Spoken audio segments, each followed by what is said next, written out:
Chapter 2 Barbazel. The truck smells exactly how I expected it to, like ass. But Silas is warm, a goofball. He's in the middle of an improv session right now, which he claims are world famous. Had my bacon, had my eggs, had my coffee today, got my energy drink, and I'm on my way. Steph glances over her shoulder at me with a face that asks, "Where else could you find free entertainment like this?" I smile at her optimism. I stare out the window, getting lost in the scenery, and notice the first sign we've seen in a while. Jonah Macon for Senate, it reads. I heard of that guy, but I don't know much about him. Jonah Macon will bring home the bacon. I roll my eyes. Whoever he is, he's not afraid of doing the expected. Got my liquor, sunshine, and friendly faces, continues Silas. Silas goes quiet, and Steph jumps in for him. We're all piled in this truck, and we're off to the races. Woohoo, whoops Silas. You're a natural. You all musicians or something? Actually, yeah, replies Steph. I glance over my shoulder through the back window of the cab at my guitar case, happily nestled in the bed of the truck. I wish I'd brought it in here with me. My fingers itch to pluck the strings, to sit cross-legged back here, shut my eyes and let the music carry me away. I think of Gabe, whose arms would have been long enough to reach through the window and get it for me. He'd insist I play. He'd insist I do what makes me happy. I'm facing my fears, Gabe, finding new spaces. I continue the song in my head. I watch the trees go by as I let Silas's truck take me to wherever Silas decides. He doesn't have to stop in Barbazel. What if he does and Barbazel's not safe anyway? You know how I feel about brand new places. Hey, comes Steph's voice. I'm yanked back into the conversation. Alex, you okay? Oh yeah, I'm just, I look around for a distraction and my eyes find the crate of water on the floor beside my feet. Silas, mind if I have a bottle of water? His eyes find me in the rearview mirror and they narrow so slightly that at first I wonder if I'm seeing things. Yeah, sure, go ahead, he says, but the aura around his head fades from brilliant gold into a sad, ever-bluing cobalt. Are you sure it's okay, I ask. Steph cocks an eyebrow and looks from me to Silas. He adjusts his hands on the steering wheel and lets out a long, deep breath. I don't mean to be inhospitable, he apologized. We're just short on water, is all. Mind keeping it to one bottle each? Steph nods. Sure, she says, reaching into the back and finding one. I reach down and do the same. They're warm, of course they are. It's approximately 500 degrees out here, and if this truck has AC, Silas isn't using it. So I begin, too curious to let the question go unasked. Why is Barbazel short on water? I take a swig, letting the clear liquid slake the thirst I didn't realize I'd been carrying. I immediately want 3 more bottles. Silas lets out another sigh, and his eyes meet mine in the rearview mirror again. The blue aura around his head brings out the depth of him. The blue aura around his head brings out the depth of them as he studies me. It's a long story, miss, he says, his voice heavy, and we're already to Barbazel. The truck slows and I look around as we turn right down a dirt road. The trees are sparse here, tall and austere. Dry. Everything about them look pained, bending like old war-weary soldiers. Whoa, says Steph, probably thinking the same thing I am. Feels like we're driving through a graveyard. Just up this way to LIS's shop, says Silas. Another sign. Vote Jonah Macon. It reads. Sorry if I'm stuffing this up. It reads followed by Beat Lazy Maisie. Jonah versus Maisie, I guess. Never heard of the latter. Who's Jonah Macon? I ask. Steph side-eyes me, probably because I just rocketed this conversation headlong into politics, but I couldn't help myself. My chest tightens and I hope she intercepts the telepathic message I'm beaming to her. God. Telepathy would be really convenient right now. Sorry, Steph. Little Johnny, he was born and raised here, now he's a big shot senator, or hopeful anyway, long as he beats that snake woman Crazy Maisie. I tense at the word crazy. I rub my thumb along my wrist, a comforting motion my therapist taught me to do when I'm stressed. Crazy?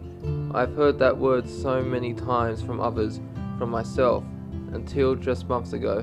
So many adult faces staring me down with disdain, using synonyms they thought were kinder, no less legally incriminating. Insane, unwell, unbalanced, disturbed, demented. I haven't heard the word crazy in so long, and it's still too soon. Steph brings me back to the present. Who's Crazy Maisie? She asks gingerly. Clearly she's not sure she wants to know the answer. Neither am I. Maisie Dorsey. She took my rain barrel away, sighs Silas. There's the faintest bite to his words, an edge he's suppressing, like he ate something that's turning his stomach. That blue waving aura that had been pulsing since I brought up the water bottle fades from blue to indigo to purple to magenta and heats up searing and prickly all the way to red. Searing hot, blazing, angry red that blares in my ears like a siren, sending shockwaves of pain through my head. Past a piece of shit legislation supposed to be about conserving water, when it's really all a show to get the swing votes in the middle. She's as right... Oh, here we go. She's as right-wing as they come, don't give a damn about the environment or nothing. He stops himself like a diner host realizing he's... is this going to be a political book, perhaps? Because I remember reading it like it's about climate change or global warming or something like that, but it's going to get political, is it? He stops himself like a diner host realizing he's upsetting his guests. Sorry, he says, taking the hand off the wheel, picking up a cloth from the dashboard that looks like it was used as a dipstick cleaner in the past life, and dragging it across the back of his neck. Got carried away there for a minute. I'm sure Macy's a nice lady, but she's just so misguided. Could use some common sense, know what I mean? She ain't been here in Barbazell. She's in Denver, where there ain't no water shortage. However, how she know what the hell Barbazell needs? Steph threw a look at me that I can't quite read. It's not quite fear, apprehension. Is she nervous? Not enough to warrant a purple aura, apparently. She looks back to Silas. So I'm guessing Jonah has your vote. Smart, getting back to a topic he enjoys. The truck wobbles slightly on the road as we approach town. Little buildings grow bigger, although sparsely placed, look almost like a ghost town. My vote and my sword, he jokes. We make our way through the town square where more signs for Jonah litter the streets. Every telephone pole, every stop sign, every lawn has a sign that boasts the owner loves Jonah Macon, or hates Maisie Dorsey, or both. We drive up to a building with a big rusty sign, Elias's Spark. This here's the place, declares Silas, swinging the door open and hopping out before the truck has just barely begun to idle. Steph gives me a comforting smile before turning and hopping out of the passenger side. My door opens and Silas is there to greet me with a beaming smile, hand out to help me down. Thanks, I offer. Now that I can see him up close, his eyes look heavy, showing every bit of his age. 40s, 50s, however old he is, he's clearly been through a lot, and a lot of days without sunscreen. He helps me down and adjusts his baseball cap on his head, marching to the back of the truck where Steph is already heaving our duffel out. No, let me get that, he says. My back might be older than yours, but my biceps lift more each day, I guarantee it. Careful with the assumption, she says, chuckling. I'm a drummer. My double kit pedals alone are heavier than that thing. Touché, he says in the worst French accent I've ever heard. I have to smile at his heart, though. I look around. Elias's Spark has seen better days, or at least I hope it has. From the looks of the place, it was once a gas station. There's an old, I assume broken down gas pump on the corner right by the front door stuck on the price $79. I can't remember a point in my lifetime when gas was that cheap, so I'd guess this thing is way older than me. In fact, everything here screams the word old. Everything is dusty, rusted, worn down, or all free. I count 6 vehicles parked side by side in the gravel lot around the side of the building, and several stacks of tires sit baking in the sun. It smells like rubber, motor oil, and gasoline. Whoa, says Steph, clearly in awe of the place. She steps up next to me, duffel bag in tow and eyes wide. Ain't much, but it's been here 80 years, says Silas. Wish I could have seen this place back in its heyday in the 40s. He whistles his respect. Every gleaming road rocket in a 50-mile radius came through Elias's spark. People don't anymore, I have to ask. Not like they used to. Barbazell used to be a mandatory road trip and stop on I-70. Now people just drive on through from Denver. It's only 6 hours away now. Back when cars would max out at 40 miles per hour, you're talking near 12 hours without food, water or gas. They had to stop somewhere. I guess he makes a good point. Clearly he's thought long and hard about this. Silas walks around the front of the truck towards the gaping garage door. Elias, he hollers, although with his accent it just sounds like Lias. A voice replies from somewhere nearby, muffled, buried. Yep. Steph looks at me. You okay? Yeah, I answer too fast. I shrug to further sell the reply because I know she's not buying it, but now she's looking at me like she flat out doesn't believe me. Yeah, I'm fine, just tired.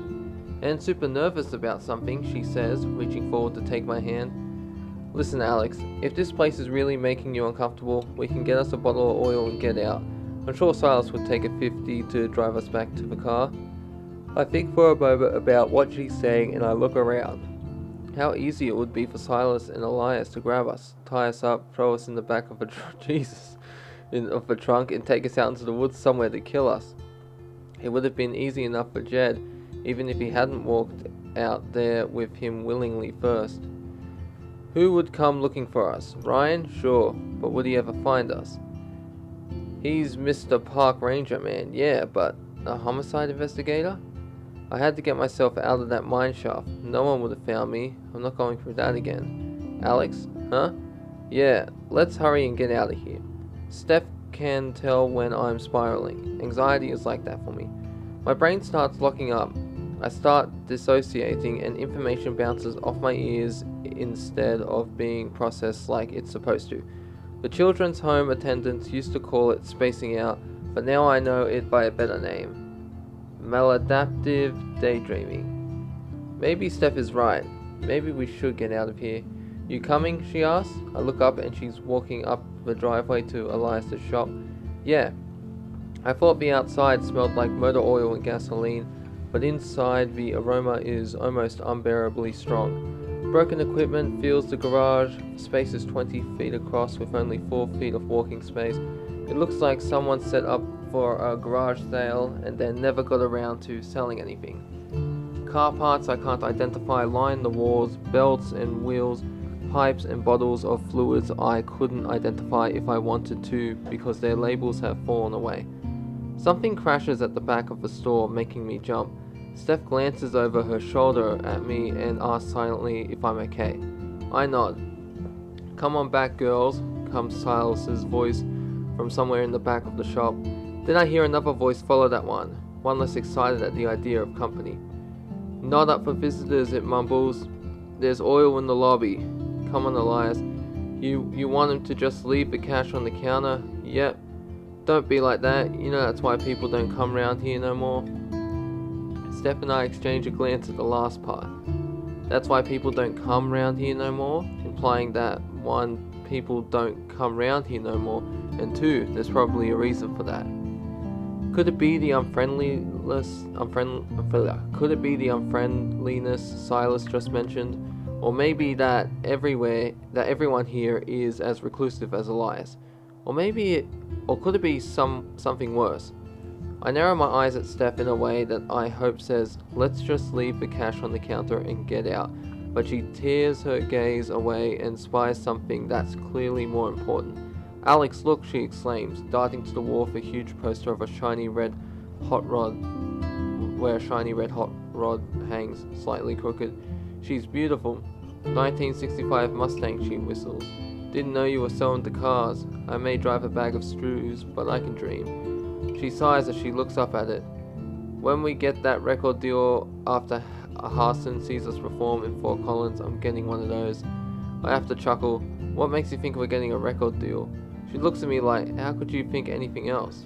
dude, when Isaac Harson hears you romance those strings, he'll go weak at the knees like I do. I feel heat creep into my cheeks in the best way. Oh my god, Steph, I say, smiling, tucking my hair behind my ear and glancing at the far side of the room, where I know Silas and Elias are waiting for us. Let's just get a bottle of oil and get out. Sounds like a great idea. Pick a favorite. She's smiling and gesturing to the shelf behind her, where I see nothing. The shelf is empty, and at the very bottom is a little yellow price tag that's partially covered in rust. Motor oil, $5.99. I sigh. How can they be out of motor oil?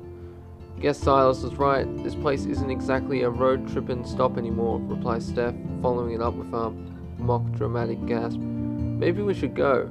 Oh, I don't know, asks the owner. I roll my eyes. If he's a cannibal, she says, taking my hand in hers, he can eat me first. Yuck. We round the corner, Steph first, and as I lean my head in, I half expect to find Silas and Elias crouched side by side with some identifiable piece of meat roasting over a campfire, but no. They're standing, looking perfectly normal. Silas is leaning on the workbench behind him, turned towards Elias, who's got his back turned to us. He's leaning over another workbench, working hard on something. I can't see it from here, but something else about him catches my attention. His shoulders are slumped, his posture hunched, and a huge blue aura glows brightly around his head, thick and suffocating like a humid fog. And cold. So cold. And I get the overwhelming feeling of something heavy, like a lead sack resting on my chest. Elias is deeply, crushingly sad. About what, I wonder? I clear my throat. Silas looks up at me, but Elias stays where he is. Hey ladies, welcome to the shop, he says with a warm smile, gesturing to the rest of the room. Silas, spits Elias. A single word, but it speaks volumes. Steph clocks the tone switch too, because she glances at me and then clears her throat.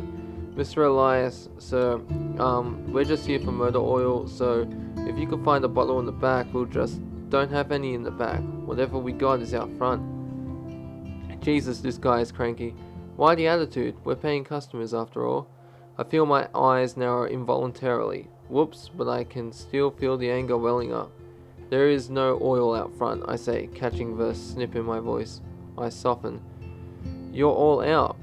Clearly, I've said something earth-shattering because everybody freezes. Everyone. Elias's hand stops working on whatever he's working on. Silas's eyes do a slow sweep from Elias to me, and then to Steph, and then something softens in Elias's face.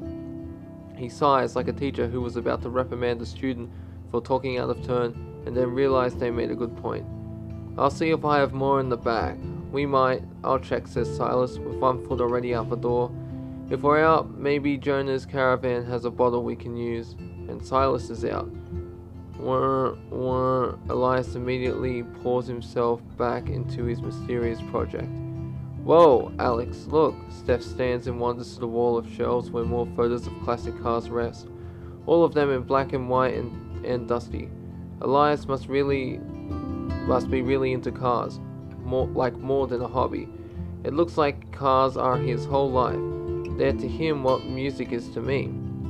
Steph leans forward to examine a little red box with gold trim, and I get up to join her, but my eyes remain on Elias's back. It couldn't have been the oil, could it? Who gets that worked up over running out of motor oil? Maybe the simple act of Silas leaving Elias alone with his thoughts, or... Wait, no. It feels like something deeper. I glance at Steph one more time before stepping forward, hand outstretched to Elias's back. Something about this man, about how a single sentence can send him into such deep sadness that I can see it around his head, feel its temperature, almost taste it, ignites a curiosity in me that I can't extinguish. I can't just ignore his pain. Cold seeps into my fingertips, trickling up my fingers and into my palm. My wrist, my forearm, like water defying gravity. I clench my teeth as the blue hue travels up into my chest, and I shut my eyes, sinking into Elias's feelings. I step into the aura. I'm still in Barbazell, but outside. Red, white, and blue flags flutter in the wind. strung along pennants, weaving through the town square. There are people everywhere, like more people than I thought could live in a town as empty and off the map as Barbazell. I'd never even heard of this place before today, and yet there are crowds bunching up along the side of the main road we just drove through, eager to reach the barriers, keeping them from throwing themselves into the street. I crane my neck and stand up on my tiptoes to get a better look. I'm already short, and the arms in the air cheering on whoever's over there aren't making this any easier. I can hear cars crawling past, flashes of shiny red, glittering chrome bumpers and brilliant white rims with white walls indicate that these are classic cars. Is this some kind of car show? The crowd swells from cheering into straight up shrieking in excitement, and soon I see why. A gigantic balloon floats up the rear of this parade? I don't know what else to call it. At least 10 feet high, two smiling women in white blouses and jeans with cowboy hats and red lipstick toss candy into the crowd. Only the youngest out here bend to find it, and when I look back up at the float, I see him, the subject of everyone's worship, a man in a navy blue blazer with a lighter blue necktie, tied perfectly, dark jeans, white cowboy boots, and a matching white cowboy hat. His glistening smile is warm, charming. He must be at least in his 40s. He's actually incredibly handsome, in a Ken doll sort of way, like if Ken owned a farm and never had to actually farm anything a day in his life. Jonah McCain will bring home the bacon, reads the banner along the side of the float as it passes. I look around at all the smiling faces and I think back to Elias. Why would such a joyful scene make him so profoundly sad? And then I look around for him. Wait, where is Elias? I look over my shoulder and find Elias' shop across the way, just as worn down as it was today when Steph and I walked in. This must be a recent memory. There he stands wearing the same overalls, drowning the last of a bottle of water which looks like it had only a few drops in it to begin with. He tenses, I feel the tightness in his shoulders with him. Then he crushes the empty bottle in his hand and hurls it at the ground, then marches back inside. I look back up at Jonah, expecting to see that movie star smile, but instead I see something else. His smile has fallen as he looks towards Elias' shop. He's broken, just a little. That political mask he's wearing, that all politicians have to wear at least sometimes, cracked for a moment. Did anyone else see it, or are they all mesmerized by the banners and the free candy and the fact that he's already back to smiling and waving again? Whatever's up with Elias, it has everything to do with John McCain. Whoosh. I'm back in the shop, I'm staring at the ground, I hear the faint tinkling of music, like the world's tiniest xylophone, playing a song I recognize. It's a song my mum used to hum all the time when I was little, a song that she kept in her back pocket her whole journey to America with my dad. When all the world is darkest, you're alone and feel forgotten, know the road ahead is there. Even if the fog is thick, you're lost and feel alone. Know the road ahead is there. The rain can make the journey slick. You're insecure and unsure. Know the road ahead is there, and so am I. I'm staring up at Elias's back. No, his face. He's looking at us. He's looking at me. I say, lowering my head and weaving my fingers together sheepishly behind my back. Just wondering what you're doing there, but he's peering past me. It's Steph. Don't touch that, he growls, marching past me towards her. Panic sets in my chest and creeps up my neck. My heart races as he nears her, marching fist balled. Red fireball erupting over his head, growing so huge it burns my eyes. Is he going to hurt her? Steph, I yell. Steph looks up at me in alarm and then to Elias and jumps out of the way, just before Elias slams his hand down on the now open red box, just before it shuts. I catch a glimpse of a bright red classic car under the lid rotating slowly. The music stops as abruptly as it started. Steph and I look at each other and then I look at Elias. Sorry, offers Steph. It just looks so pretty. I wanted to see. Elias' hands curl into fists at the table. On the table. I'm really sorry, continues Steph. That gets Elias to soften again. The red aura vanishes. I see my way in. Elias, I ask. Earlier, when Silas brought up John McCain, you seemed upset. Who is he? He scoffs. Steph looks at me. Why the hell are you asking that? I know, Steph. Get the oil, get the hell out, but I have questions. Important ones. Ones with answers that might only lie here, right now, in this room, with Elias. John McCain, says Elias. He speaks like the name burns on his tongue. Is the lowest, vilest sellout I've ever met. He turns and looks at me. He's all anyone talks about around here anymore, now that he's back from his fancy office in Denver, sucking up to conservatives, calling himself a centrist. He's a damn liar. Why the fanfare then? Asked Steph. Because these people of Barbazell are too gullible to know what's good for them. They think old John McCain will fix our drought, bring us our water supply back after they've dammed up the river. Well, I tell you what, he takes a step closer and I flinch before I realize he's walking past me. John McCain won't bring home the bacon until he makes it rain. A dam? They're in the middle of a drought and someone dammed the river? I glance at Steph, who nods at me. We both catch that Elias may have meant make it rain, literally and figuratively, but even with all the venom spewing from his words, Elias's aura still glows blue. There's more to this story. People who have it out for politicians often seethe with rage, boil with anger, with no place to put it. Elias, something about Jonah makes him sad. Not just sad, hopeless.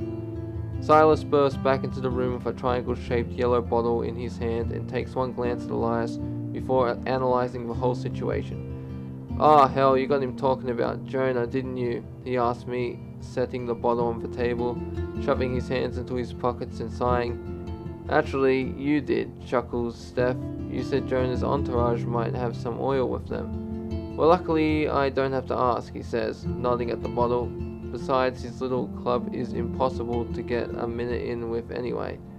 Damn politicians are so hard to talk to. See, hisses Elias, ain't got time for nobody, no common folk anymore. Jonah's too good for us now. Aw, Elias, don't say that, Silas encourages. You know everything he does is spelled out for him. What he says, what he wears, hell, how he shapes his beard. They probably don't even let him wipe his own ass anymore. I believe Silas on that one. People in positions of power, brought or not, are often highly curated. I once saw a TikTok from an ex-advisor to the White House talking about the rounds of analysis that go in choosing a politician's socks. Who pays that much attention to socks? Well, says Steph, bringing the conversation back around, thanks for the oil. She holds out a $10 bill. Elias takes it, and just like that, we have a precious bottle of oil in our possession. I exchange a smile with her, and her face says it all. We're getting out of here. Thanks, Elias, nods Steph. Thanks, Silas. And we turn to leave. But just before we reach the door, I hear Elias's voice behind us. Hey, ladies, how'd you know to pull over for oil? Most cars don't give any indication. That's a low. I turn and feel my cheeks growing hot with embarrassment. I scratch the back of my neck and chuckle. I, kinda let my engine die. What? Asks Elias. Silas bursts into laughter. Oh hell, you might need a whole new engine then. What? Cries Steph. What kind of car is it? Asks Elias, bringing the conversation back down from hysterics. 2001 Saturn SL. Elias whistles and shakes his head. Yeah, I don't even know if they make parts for those anymore, girls. I wouldn't even know what I was looking at if I did take a look. Let's see, says Steph, pulling out her phone and showing it to Elias. I took a picture of under the hood just in case I needed to.